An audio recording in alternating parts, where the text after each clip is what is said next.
Bienvenue à vous sur le plateau de Passage au Vert, votre rendez-vous écolo quotidien sur Ushuaïa TV. Contrairement à ce que le titre de son dernier roman, Un homme accidentel, pourrait laisser entendre, notre invité cette semaine n'est pas arrivé là par hasard. Philippe Besson est depuis longtemps engagé dans ce défi écologique. Nous aurons l'occasion, bien sûr, avec vous, Philippe, de parler de votre livre, mais aussi d'une facette, moi, qui me plaît bien, c'est l'aspect relation humaine du développement durable. On n'en parle pas beaucoup. Non, c'est vrai qu'on en parle assez peu. On est, hélas, engagé dans un débat qui est parfois un peu technique, un peu abscon, obscur ou profane, qui oublie le fondamental, à mon avis, qui est l'homme et la civilisation. Donc, si on peut évoquer l'aspect relations humaines, ça sera très bien. Alors, je sais, votre roman le prouve, que vous aimez bien ce terme d'accident, en tout cas l'imprévu que cela suppose. À quel moment êtes-vous entré en collision avec la nature? Alors moi, j'y suis entré assez rapidement, parce que il faut que je suis né en pleine campagne, dans le sud de la Charente, et que j'ai été élevé dans un tout petit village de 180 habitants, donc au milieu de la nature et des animaux. Je vais même faire une confession que je n'ai jamais faite ici, il se trouve que je sais traire les vaches. Donc voilà.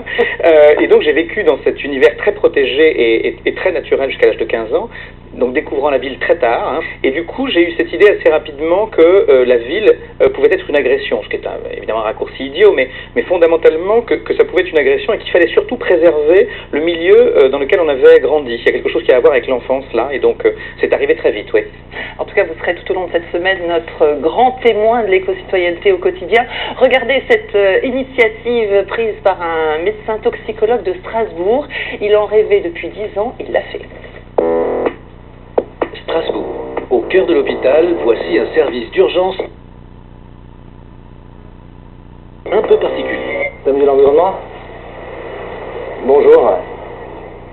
D'accord. Toutes les analyses effectuées par la valise d'urgence a été normale. pH, conductivité, turbidité, chlore. D'accord. Est-ce qu'on pourra prendre 2 ou 3 poissons et conserver rapidement pour un examen anatomopathologique?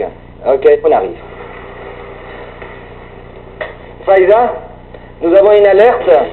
Le docteur Livargiani et son équipe disposent de seulement quelques minutes pour intervenir. Les victimes n'attendent pas, même lorsqu'il s'agit de Dame Nature. Aujourd'hui, c'est la faune et la flore qu'il faut aller secourir.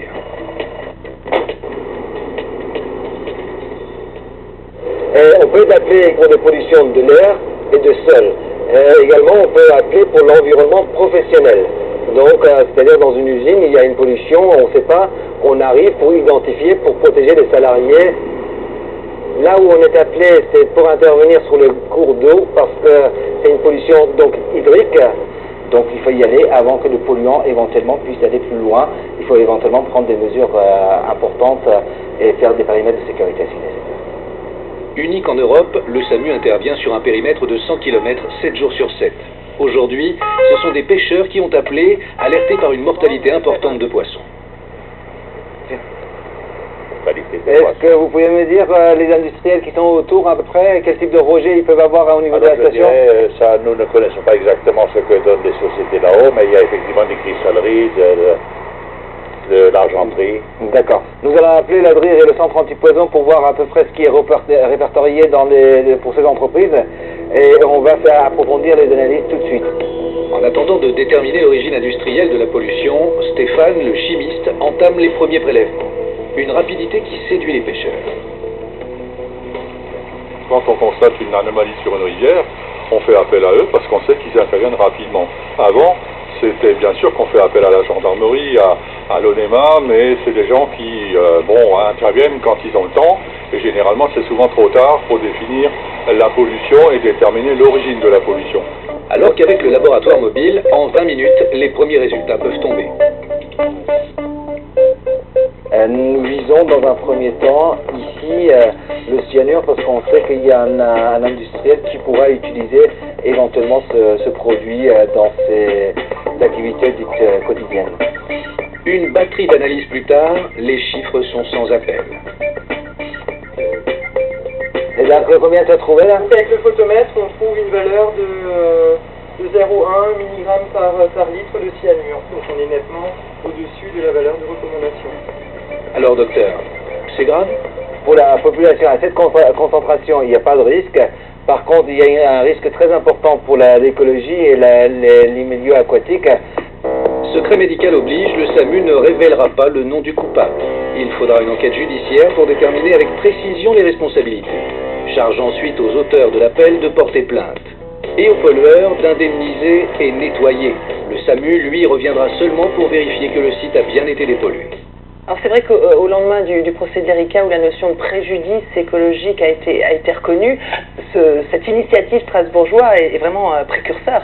Ah oui, moi je ne connaissais pas du tout cette expérience, elle est vraiment très intéressante. Moi ce qui me frappe, c'est d'abord que l'urgence est reconnue, c'est-à-dire qu'on a toujours l'idée qu'on peut attendre, que tout ça finira par se régler, etc.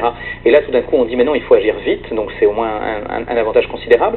Et la deuxième chose que je découvre aussi dans ce reportage, c'est la professionnalisation, c'est-à-dire qu'à un moment on a affaire à des pros et pas à des types qui seraient dans des lubies ou je ne sais quoi, c'est vraiment des gens qui connaissent leur métier, qui interviennent rapidement et qui règlent les questions. Donc voilà, ça aussi c'est porteur de promesses pour l'avenir.